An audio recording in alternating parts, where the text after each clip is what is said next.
I thought about keeping chickens, but the only challenge was that once I looked at the cost, I found out that 70% goes to feed. To feed, yes. Yeah, exactly. so now it was the matter of thinking like, what ways are we able to like keep chickens, but without spending that much?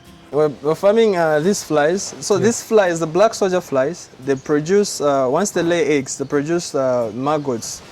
Okay. And then those maggots, they're very nutritious. Okay. They're very nutritious. Yeah. Yeah, Okay. so you find that those maggots, they have about 65% protein, they have the vitamins, they have almost all the nutrients that we need in livestock production. That's like 20 grams of eggs. Yeah.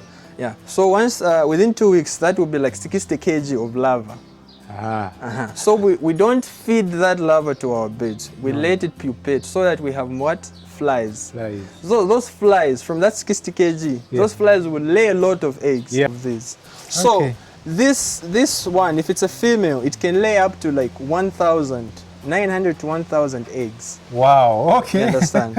And then, so these eggs we harvest, there's a way whereby we collect these eggs. Yeah. Yes, so there's a specific way that they lay and then we collect these eggs. Okay. Yeah, so 1 gram of eggs from this will give us about 3 kilograms of larva. So there's a stage where we harvest that larva where it's more nutritious.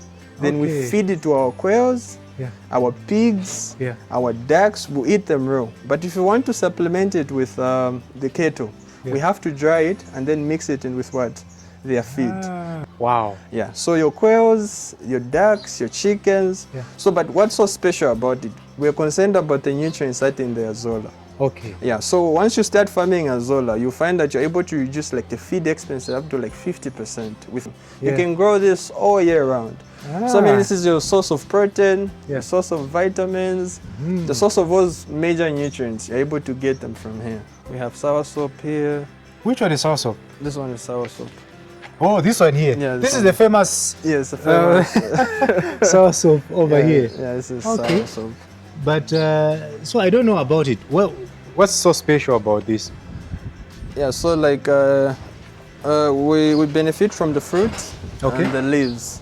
So it's known for, it has the benefits in treating those people with diabetes and cancer. It has. Hi guys, welcome and welcome back to my channel. Today guys, I'm here at Urban Farms where I'll be talking to a gentleman who is into Azolla production, black soldier flies, as well as plants, you know.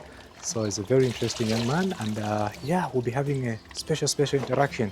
So make sure that you join us and watch this video from start to the end, because we'll be sharing a lot of knowledge about the black soldier flies, you know, the Azolla plants that are so nutritious to your animals, you know. So yes, if you're new here, kindly consider subscribing, turn on the bell notification so that whenever I do post a new video, you guys won't miss like any single of my uploads. My name is Samson, the Roadman. Let's get started. Okay, hi. Hello. How are you doing? Doing good. How are you? Good. Okay, so I've seen a lot of your videos on the internet concerning the is it the black soldier? Black soldier fly. Black soldier flies. Okay, yes, and also a lot of other things that you are doing. But maybe let's start from how it started and basically what is your name and how did you get into farming? And in the urban setup, actually. Okay, so I'm Owen Zulu, one of the co-founders of Urban Farms. Yeah, so our goal is to promote self-sustainability amongst farmers. So one of our main products is Azolla. Yeah, and like what you've stated, the black soldier fly farming. So how it came about is that I graduated from NRDC. Which is the Natural Resources Development College. Natural Resources Development College. Yeah. So after school, you notice that not people are looking for people with experience. Exactly. Yeah. So people want people with experience, not just with theory knowledge.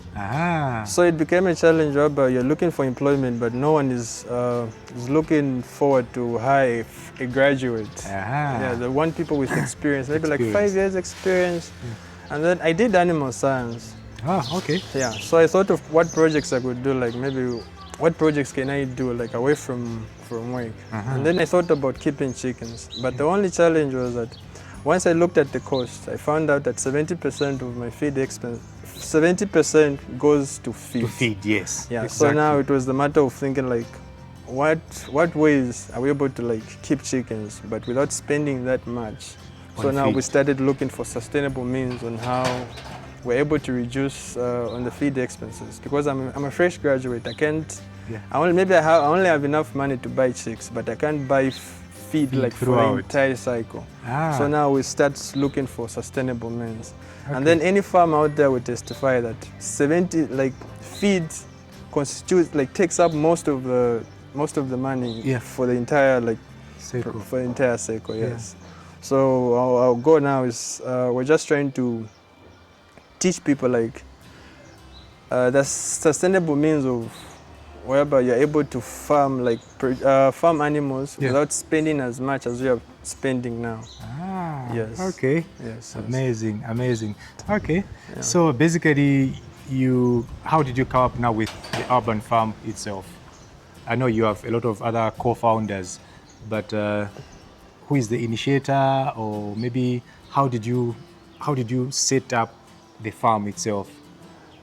Yeah, so urban farming, basically the way it came up, we found a farm. We started renting out a farm where we were able to produce Azolla.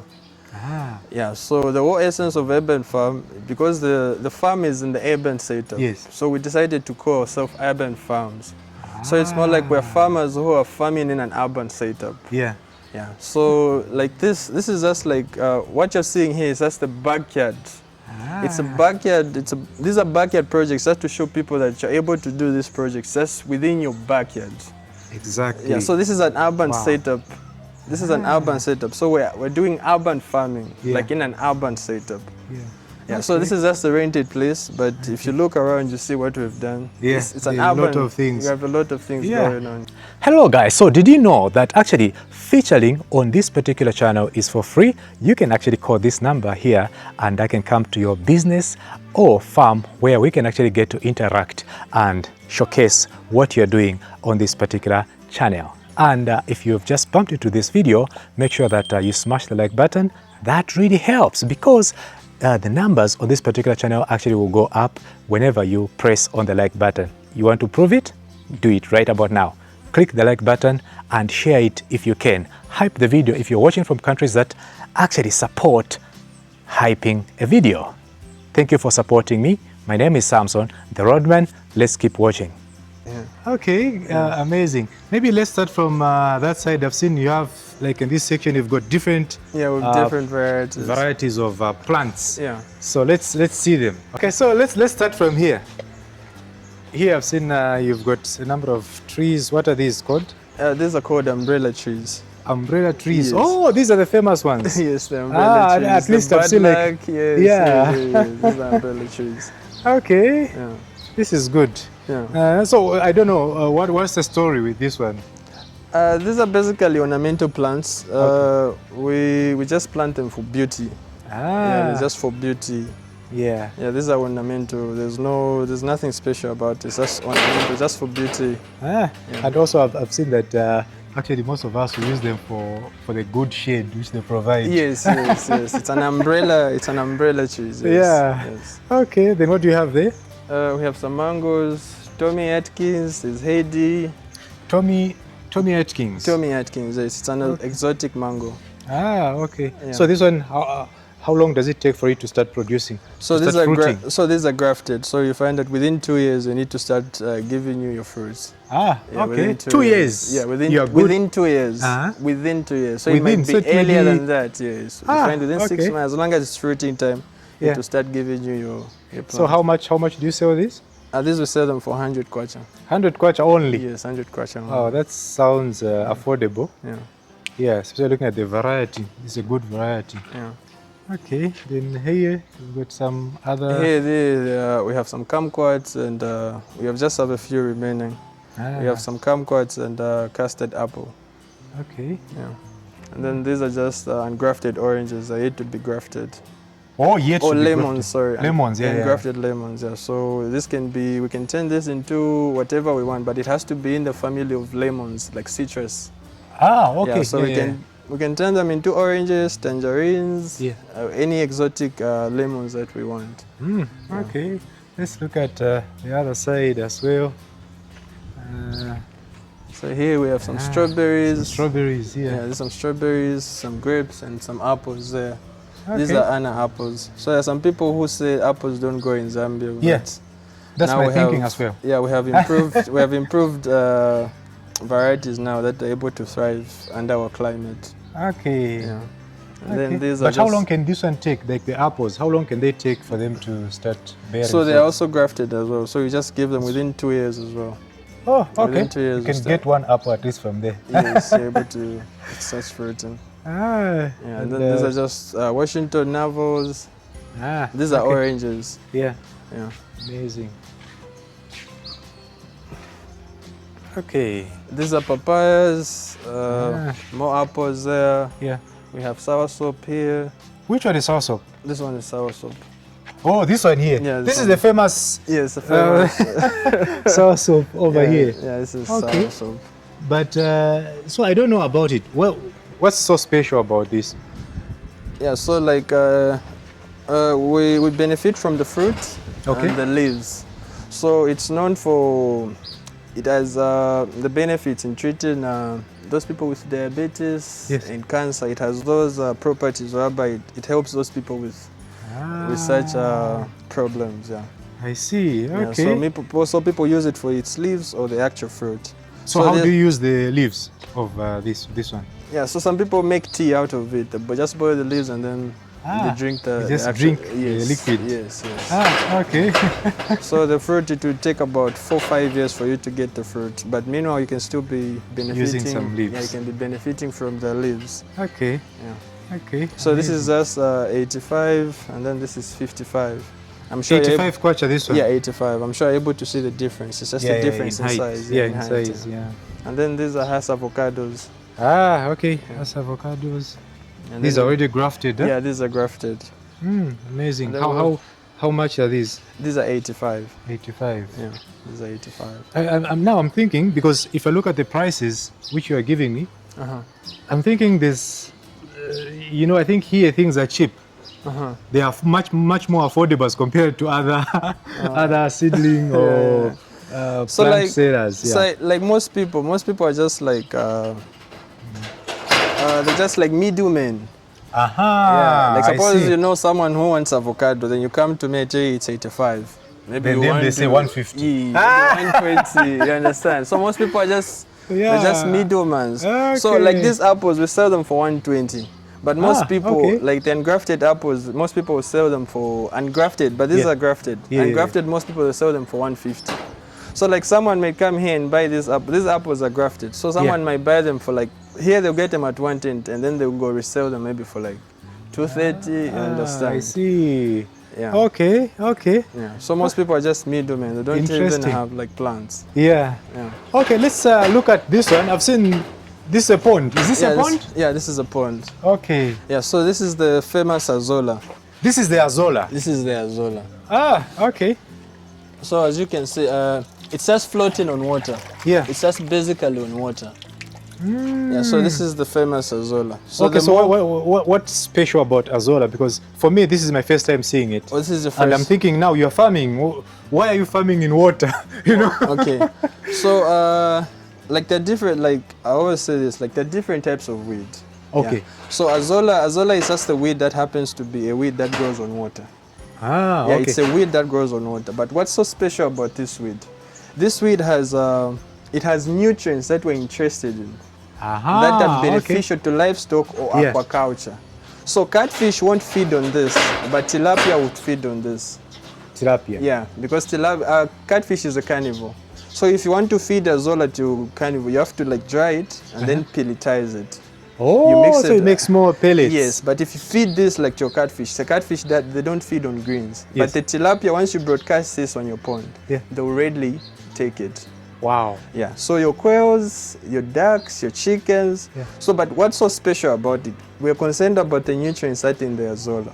Okay. Yeah, so once you start farming Azolla, you find that you're able to reduce like the feed expense up to like 50% with just Azolla.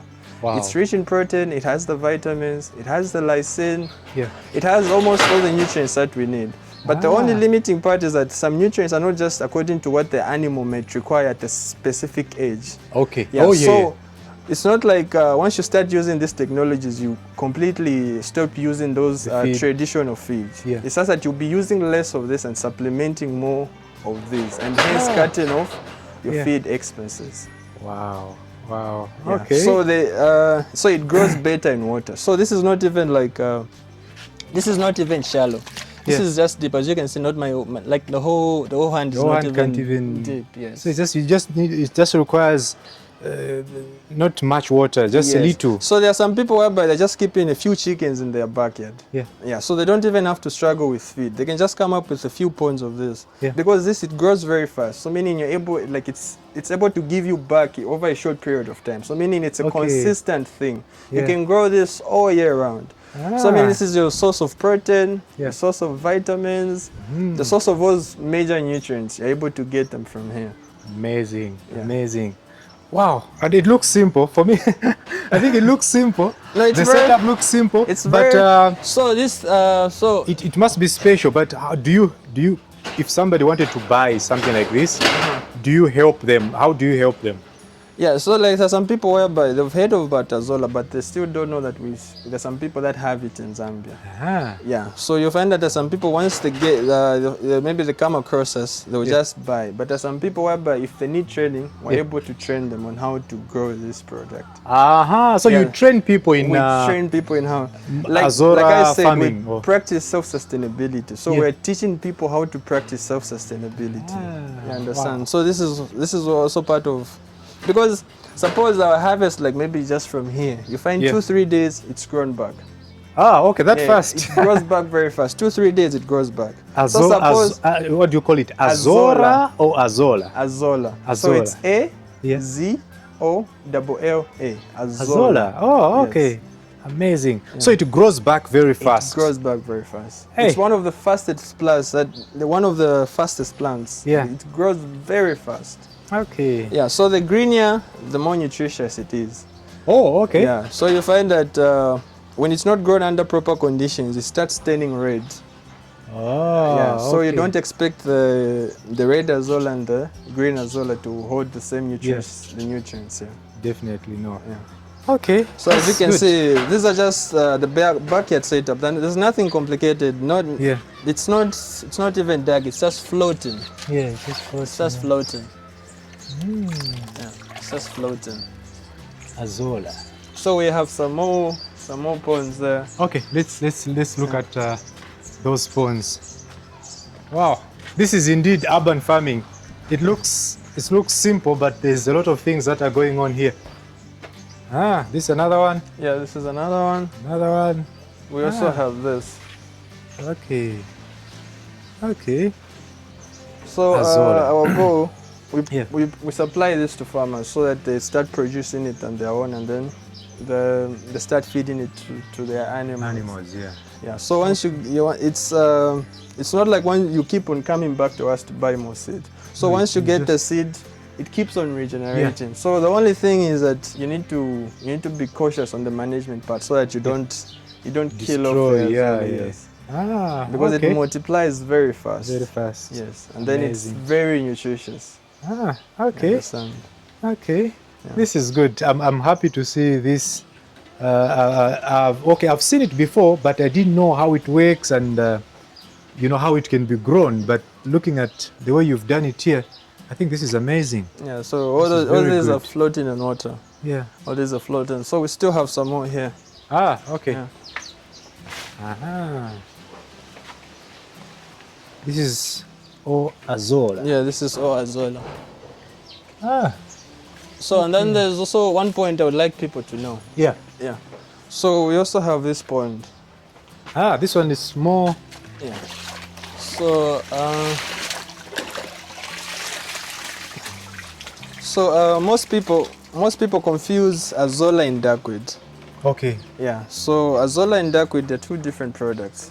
Okay. Yeah. So the Azolla and duckweed are two different products, and I've seen. This is the Azolla. this is the Azolla. And this is the duckweed. This is the duckweed. Okay. So what are the differences?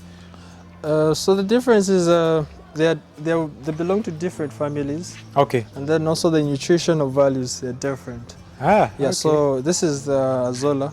Yeah. It's more nutritious. Okay. It's more nutritious compared to duckweed. Ah. Yeah, so the only advantage about duckweed is that it's much higher in terms of protein, but it has other nutrients as well, like the vitamins. Yeah. But when you talk about which is more nutritious, Yeah. the Azolla is more nutritious.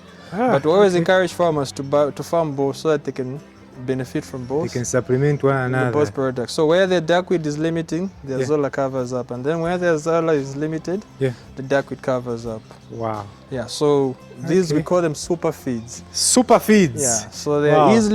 they're easy to harvest and then easy to feed. So you can feed them in their raw form, like the way they are, Yeah. or you can dry them. Ah. Yeah. So if you're producing a lot, you're able to dry them for future use, and then you're just mixing it with your number 3 meal as a source Amazing. of protein and other nutrients that are in here. So this is one way of cutting Feed the expenses. costs. Yeah, the feed expenses. Yeah. Guys, this is amazing. Yeah, so Okay. they're able to grow very fast. They're Yeah. able to grow very fast. So meaning you have enough Azolla in duckweed on your farm to feed your animals on a daily basis. Okay. Because the animals, they need the nutrients Yeah. on a daily basis for them to grow. Yeah, For them sure. to have an optimal growth. Wow. Yeah, so you Okay. can supplement with these products. So there's Azolla, Yeah. and then there's duckweed, Duckweed. and then there's Azolla. Ah. Yeah, so they're two different products. Don't ever confuse the two. So Okay. even the growing conditions, they're different. Oh. So when this is under direct sunlight, it doesn't change the color. Okay. So the pink part that you're seeing is just this is the like the inside out, but the green Ah. part is when it's facing down. So when the Okay. red color, yeah. Yeah. So with the Azolla, when you have the bits of red, Yeah. yeah, it's because of the extensive sunlight. When it's grown Ah. under extensive sunlight, Yeah. or if it's not receiving the right nutrients, Yeah. it will start turning red. Ah, Yeah, so but the okay. greenier, the more nutritious. Amazing. Yeah. Okay. No, this is good. Okay. So, but most people when they hear duckweed, they just feel like maybe it's specifically for the ducks. Ah. But no. Oh. Yes. Okay. Yes. Ah, I so get it. It's not Okay. specifically for the ducks. Yeah. Even the quails, the pigs will still feed on this. Ah. Yes, okay. that's the way duckweed, but it's not specifically for For the ducks. No. Yeah. Wow. This is good, guys. Let me know if you've heard of Azolla, and are you doing it at your farm? Are you planting Azolla? Do you have such kind of ponds? You know, it can actually help you, like you've heard from the gentleman. All right. Okay. Amazing, amazing. But what's going on here? I've seen there's this setup here. Yeah, so I don't know if you've heard about the black soldier fly farming. No. Yeah, so there are different types of flies. Okay. Yeah, so there are those regular house flies. Yes. Yeah, but in here, what's going on? We're talking of a black soldier fly. Okay. Yeah, so why are we farming maggots? Yeah. Yeah, we're farming these flies. So these flies, the black soldier flies, they produce, once they lay eggs, they produce maggots. Okay. And then those maggots, they're very nutritious. Okay. They're very nutritious. Yeah. Yeah, Okay. so you find that those maggots, they have about 65% protein, they Yeah. have the vitamins, they have almost all the nutrients that we need in livestock production. And then what are we feeding these maggots? These maggots are only feeding on waste, like organic waste, like Organic chicken waste. waste, pig waste, like market waste, like Yeah. all those tomatoes that rot, you can get them, and then, because these are maggots, maggot Yeah. will feed on anything that's organic. I see. So what you need to understand is that you need to understand the life cycle. Okay. You need to understand the life cycle of a fly. So there's a fly will lay eggs. Yes. So we hatch those eggs they become larvae. Aha. So there's a stage where we harvest that larva where it's more nutritious. Then we Okay. feed it to our quails, Yeah. our pigs, Yeah. our ducks, we eat them raw. But if you want to supplement it with the cattle, we have to dry it and then mix it in with what? Their feed. Because okay. them, they won't take it in its raw Direct, form. yeah, but yeah, the yeah. pigs will eat it in its raw form. Pigs. So what I would like you to see is, let me just get a fly or two. There it is. Yeah. Ah. So this is the black soldier fly. Mm. I don't know if you're able to see. It's Yeah. it's different from these flies that you see around. Ah. Yeah. So this is the black. And it's very big, actually. Yeah, this is a black soldier fly. So these black soldier flies, they lay eggs. Those eggs. So this is the pupa. So we don't feed at this stage. Okay. So once it gets to this stage, it's a sign that they're about to turn into flies, which will lay more eggs for us, which will produce more of these now. More of these. So this one, if it's a female, it can lay up to like 1,900 to 1,000 eggs. Wow. Okay. You understand? And then, so these eggs we harvest. There's a way whereby we collect these eggs. Yeah. Yes. So there's a specific way that they lay, and then we collect these eggs. Okay. Yeah. So 1 gram of eggs from this will give us about 3 kilograms of larva in 2 weeks' time. Okay. You understand? That's amazing. So 1 gram. So there's that multiplication there. So these are insects, so meaning they multiply very fast. Yeah. Yeah. So as you can see, one fly is able to lay about 1,000 eggs. You understand? Mm. You understand? Okay. So this at this stage, we don't feed them. We don't feed them anything. So once they turn this black, it's a sign that they're about to become flies. So from the flies, we only give them water. We don't feed them anything. We only give them water. So at this stage, it's just, so in this column, in this cage, it's just for, this is where they're breeding from. This is where they're mating from. And then we collect the eggs, then we take them in there. This is in that structure, that's where they are feeding from. Okay. Yeah. Wow. So we have bins whereby when we collect waste from the kitchen, we just put this waste. And that waste, we're feeding it to them. And then we usually keep some quails. Unfortunately, we don't have. We could have demonstrated on how. They like these, huh? Yes, they like it. So so even the waste, like the waste from the quails, we also feed it to. Wow. To this. So it's just the cycle. It keeps... So what's important is you understanding the cycle. Like at each stage, you need to understand what it needs. Yeah. So at this stage, they can't eat. They stop eating. It's a sign for them that they're about to turn into flies. Flies will give us eggs, and then eggs. That's where we get the maggots from. Hey, amazing, guys! Can you see? So we have more. Interesting. Look at that. Wow. So meaning all these are going to turn into flies, and then they'll produce. Already, you can see. So this is like just the first week. Okay. So this is the first week. Yeah, since they started hatching. Okay. Amazing. So in this is where they're just confined because they're not supposed to fly around. We need them confined so that they're producing within this restricted area. Yeah. And then they're getting a controlled area. Amazing. Okay. So this is interesting. I'm actually learning this for the first time. Yeah. So this is just happening behind our backyard. Yeah. So hence urban farms. Urban farms. You understand? So you don't even need a lot of land for you to. This can be done. You understand? So at least you just have to start from somewhere. But okay, if somebody wants to start now, what do they need to start farming the maggots? So what they need is that they need the knowledge first. And then they need the parent stock.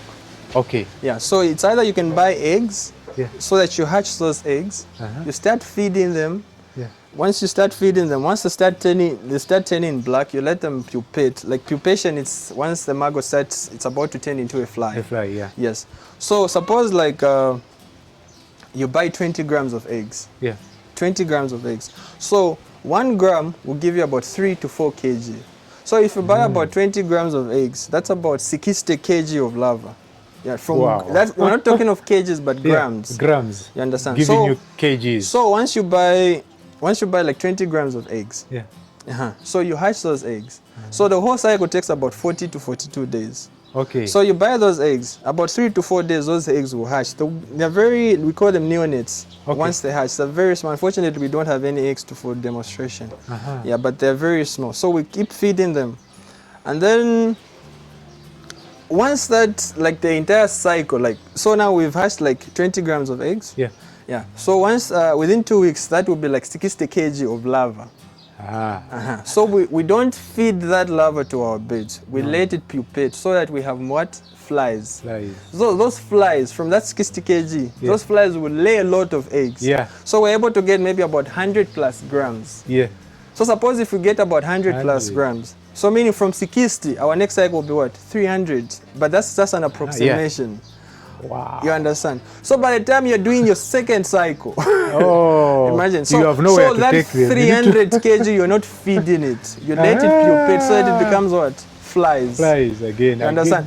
Oh man. You understand? So these are flies, they multiply very fast. And then you will notice that you even start having challenge of getting waste. Because 1 kg of larva, like 1 kg of larva will eat about 2 to 5 kg, just depending on the conditions. Like 1 kg. So imagine you have about 300. How much waste do you need? You understand?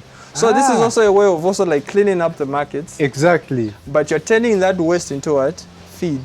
Productively. And then those things, once they feed, what remains? It's fertilizer. So we can throw it, and it's been worked on. Man. It's been worked on. That's a good one. So we can throw that. We call it frass. It's actually the fertilizer, but we can use it in our gardens as well. It's been worked on by the fly, the maggots. They've done their work. It has nutrients. It has everything already. So the maggots only feed at the larva stage. At larva stage. So once they turn into flies, they only drink water and mate. So we need them confined in here so that because we just need them confined in here so that they are mating and laying eggs in here. And then the eggs, we get them. And then this is our structure. Let's see the other one. Wow, you are making use of this land very well. So this is our structure. So so you've seen this. So this is feed. So but unfortunately this is just number 3 meal. Gaga. So but initially we've used Gaga for this. So once these they are ready, like they're ready to become flies, they usually separate themselves from the food. It's a sign that they've stopped feeding. They're ready to become what? Flies now. So all these are going to separate themselves, and then those that are still feeding will remain. So they'll separate themselves. It's a sign that just collect them. So whatever remains in here is still feeding. So at this stage, it's not as nutritious as. At this stage, it's not as nutritious as. What is this? No, this is good. Wow. So you see, like they've started turning into flies. So meaning it's a sign that we have to put them there so that they're confined, and then it's doing their work. So it's unfortunate that most of them have started turning black. But this is like the right stage where they're more nutritious. They are more nutritious at this stage than when they're at this stage, the black one. The black one, no. And then again, the thing is that once they emerge into those flies, like the shell remains. Because it's more like it's coming out from this shell. And then this remains. So you can get this and then you can pound it. So it's sort of, because this is a shell, so meaning it's rich in what? Calcium. Calcium as well, You understand? So even the flies, because with the flies, once they mate, the male dies. And then the female has to lay eggs. So once it's done with laying eggs, so those flies as well, we can also crush them and then mix them in our feed as well. Wow. So we're not wasting anything. No. We're not wasting this is anything. A productive way. So it's more like we're just turning waste. And then this is just a simple structure. This is just a bucket structure. So this is where once we collect the eggs, this is where we hatch them from, and then we feed them from here. So how is it supposed to be, like the room in terms of room preparations now, where you are storing them like this? Is it supposed to be dark or maybe? So it's preferably like at this stage, it's at least when it's dark. When it's dark. So, but they're quite sensitive. Have you noticed that we have a lot of flies when it's hot season? Yes. So you have to make sure that during the hot season, because what you want is you want this you're supplementing this to your animals. So you want to be growing this like throughout. So when it's cold, you have to make sure that you control the temperatures. Because when it's cold, they don't feed as much. And then if they're not feeding as much, they're not growing. So meaning the process takes longer. So during cold season, meaning we have to like cover this up, and then we'll be putting a fire block so that, and then there'll be something like a controller for temperature, so that we're monitoring. We have to make sure that it's at optimal. Yeah, so that where the production doesn't slow down even during the cold season. You understand? Okay, interesting. So all these shells, such that you found that most of them have just pupated, but this is where we feed them from and hatch them from. Wow. Yeah. So this is the first stage, and then you take them there, and then. So that's the last stage. Yeah, that one. That's the last and the first stage. So from there we'll get the eggs. Okay. So there's this special type this is a cycle. So it starts from there and then it ends there again. Yes, it ends there. Okay. So the eggs, we get them the eggs from there. Yeah. We bring them in here, and then once they pupate, we take them back in that side. Yes. So so it's not just any kind of. And then what's special about these maggots is that they don't transmit diseases. Okay. Yeah. They don't transmit diseases. So you find that when you're feeding those houseflies, those houseflies, they have a way of whereby they're able to infect what you're feeding. Okay. But with these ones, they don't. There's no transmission of diseases. There's a specific way that they feed that. There are no pathogens. So maybe the other thing that we need to look at is, since the time you started urban farm, and to be specific with Azolla and black soldier fly. I'm actually yet to get that one correct. Okay, so what are the challenges that you faced so far? Challenges in terms of how to grow these, or maybe just generally, like what are some of the challenges that you faced? Are there challenges when it comes to these? Yeah, the challenges are there. So you find that rats, the predators of this. Okay. So you need to secure the area. Yeah, you have to make sure that. Okay, there's obstacles like rats. Yeah. Ants will invade, will start stealing your maggots. Yeah. So those are some of the things that mostly it's predators. Yeah. Mostly it's predators. You find the lizards. You find that the lizard that's feeding on this, you find that it's very comfortable in here, and then it's very big because it's feeding on something which is very nutritious. You understand? The rats will be coming to steal from you as well. So those are some of the challenges that we have. Yeah. Okay. So if somebody is having these, you need to secure the area properly. So what's important is just like knowing like the cycle, and then what setbacks you might have, so that you avoid such. So it's important that you get the knowledge. So that once you get into it, you know exactly what you're doing. Okay. That's what's important. But challenges will always be there. Yeah, definitely. Challenges will be always there. So like in terms of Azolla.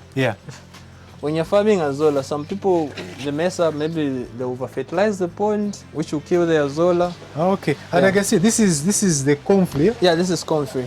Okay. This is comfrey. Okay, so everything here is organic again. This is comfrey. Okay, so how does it help in terms of, do you add anything here? Or what is it used for here? We get the leaves, we soak them in water, and then we just get the water, then we use the water for this. Okay. Yeah, so you soak it for some days, and then you can put this in your spray, and then also feed it to you. Amazing. Yeah, I've actually been in my farming, should I say in my content creation when it comes to farming, I've interviewed a few young people that are in the agricultural sector. And some of them, of course, they've expressed challenges in terms of finding like market, depending on whatever that they are growing, or maybe animals that they are keeping, or is it maybe chickens which they are keeping and something like that. But what are, in terms of market, like is there a market for these maggots that you have here, or maybe is there a market for the fruit section? Which one is more, marketable, if I may put it that way? So I wouldn't, there's a market for everything. Yeah, there's a market. So someone right now is looking for black soldier flies. Okay. So someone who's been looking for Azolla maybe for years. So there's a market for everything. Yeah, because most people now, they are aware of, especially when it comes to the sustainable part, they are aware of these technologies. Yeah. So the market is just a matter of tapping into a wider audience. Yeah. Yeah, but the market, it's I wouldn't say that we have struggles in terms of selling. Yeah. But the market is there for this product. Ah, Yeah. amazing. We have people who are interested in these products, people who buy from us like continuously. Yeah. There is a market for this product. Wow, amazing. So you just have Okay. to be well connected, and then because Yeah. the first thing because before you even start the project, you have to know like your target market. Yeah, the target market. So yes. we already know like our target markets for this product. The market is there. Okay. The market is not a challenge. The market is there. Yeah, amazing. But now looking at farming itself, do you think there are a lot of people that are actually now into, for example, the plants that I'm seeing here, like avocado, papaya, or should I say pawpaw, and these other fruit trees? Are there people that are now getting into, such kind of farming Yes, hello. in Zambia? Yeah. So when you talk of the avocado Yeah. avocado has that ability of it can give you like fruits twice in a year, like if it's okay. well taken care of. Yeah. Yeah, and then it has high yields. So you okay. find that most people, there's some people whereby they're doing tons of hectares just growing avocado just for export. Ah, So okay. someone might come to you to say, I want 10,000 plants, I want 5,000 plants, I want to do this much plantation. Yeah. So there's been a recognition. When you talk of papayas, the people whereby they're growing papayas just for like the cosmetics. Yeah. Oh, okay. Yeah, there's a way that they extract. There's some properties in the papayas that people use in terms of for the cosmetics part. For the cosmetics. Yes. Okay. Yeah. So there are people whereby they are actually doing these projects in Zambia. For them, it's more for most of them, it's actually for export, but they're doing it at the large scale. Yes, but at large scales. Wow. Yeah. So people have like a lot of they're growing like maybe like 10 hectares. 10 hectares, they just want... Yeah, there's someone who They called have me like they avocado. wanted about something to cover about 100 hectares of this. Ah, You understand? serious? That's quite a lot. We have people from Congo who, like, because in Congo there isn't a lot of farming agriculture activities. So most people will still supply, like people from Congo will still like buy from here. Like there's some people who are like keeping chickens in Congo and then they've heard about the black soldier fly. Yeah. They'll still get the black soldier fly. There's some people who've heard about Azolla in Congo. They'll still come get. Okay, so you've got a market of these the things. market. It's the market. It's Okay, but would you encourage more people to actually start the black soldier fly? Yeah. Nah, like there's no limit. Yeah. Yeah, there's no limit to, like, suppose someone wants to buy about 20,000 or maybe of the, let's say the house avocados and maybe only have 5,000. We can collaborate to say, oh, I have this. So there's no limits. Yeah, just because you start farming this doesn't give me a disadvantage. Just because you are farming this, everyone has their own market. The market is big. It's big for everyone. Wow. You understand? So it's actually, if more people are doing this, it's even actually better. Amazing. Because suppose someone comes to me to say they want to buy 100 grams of eggs, and then I'm only able to supply maybe about 50 grams. But if I have a lot of people, it's not like competition, but it's more of collaboration. Amazing. You understand? So that you tap into that wider. But if you look at it as competition, we're not going to grow. Amazing. You understand? Because the market is there are people who need this like in huge quantities. Yeah. So if we have a lot of people doing it, there's that term of collaboration, because this is an urban setup. Yeah. So we have a limit to a number of trees that we can supply. Exactly. Yeah, but if we collaborate with other people who are doing this work, meaning we're helping each other grow. You understand? So there's no limit. Don't look at it as competition, but collaboration is it's the new thing, not competition. Yes. Yeah, amazing, amazing. First, I must say that I'm very happy to have come here and visit the urban farmer, guys. Thank you. And this is quite an amazing job that you're doing here. But then there are a lot of young people that have graduated. They are still hanging around doing nothing. Would you have a word of encouragement to them? What I would just say is just put your skills into practice. Exactly. Yeah, just put, because if you go into an agriculture school, like me, I was taught how to keep pigs. I'm able to keep pigs, like, you understand? So just, you're able to do tomatoes. Yeah. You're able to do vegetable seedlings. So you have to start with what you have. Yeah, but when you go to an agriculture school, you're impacted with skills on how to grow food. Someone right now is looking for 10,000 eggs of maybe layers, like eggs. Yeah, just eggs. Yeah, so there's there's huge demand for agricultural products. Yeah, so just take use of the skills that you learn. Just take use of the skills and just see where you can start from. Yeah, but because out there people are just looking for people with experience, and then they're just exploiting you. You're going to make big money for them, and then at the end of the day you spend 3-5 years in school, and then you're only getting about 3,500. Yeah, and then you have to work every day. So it's better for somebody to start their own. We have the skills. We're able to graft our own plants. We learn how to graft the plants. I was taught those skills, so I'm able to offer the skills of grafting. Someone might pay me. You understand? Definitely. I have that skill. Definitely. So someone will come. Oh, I have 5,000 trees that I want you to graft. Let's agree on the price. So it's all those. We have those skills. You understand? Okay. So collaboration. So there's someone who has land. You can collaborate. You start going. Whatever let's work together here. You understand? Just work with what you have. Yeah. Okay. But where employment sometimes it's not the way to go. But agriculture, you're taught skills. Yeah, I'm able to inject animals. I'm able to treat animals. I can offer those services. I learned about fish farming. I can do a course. I can teach farmers on how to keep their fish. How to keep their fish. Amazing. I can come up with the course of teaching people how to grow mushrooms. Yeah. So there are a lot of things that you can do. You have that skill, but you were taught how to, but there are people out there who have that interest, but they don't have that time to be like 3 years in school. Yeah. So I can come up with the courses. They even have the resources. You understand? You understand? So there are a lot of things. We're impacted with skills. Yeah. And I can do an orchard. I know how to we're able to do a lot of things, understand? Plus with this, I'm able to do I'm able to do chicken supplementing with the with the Azolla, you understand? Wow. Okay. So collaboration. Amazing. Collaboration is not competition. It's the way to go. Yeah, it's the way to go. Okay, no, thank you so much. Thank you so much, guys. I'm actually going to end my video from here today. I hope you found value from what we've been able to share with you today here at Urban Farms, right in Lusaka, Kamwala South, isn't it? Kamwala South. Kamwala South. Okay. So if somebody wanted to contact you for these services that you're offering, and just run us through again the services, and then you just shout out your number. Yeah, so we're able to help you set up an Azolla or a duckweed farm according to the needs, according to the population of the livestock that you'd like to be supplementing with this. We also provide you with the same seed so that you start up your own Azolla farm.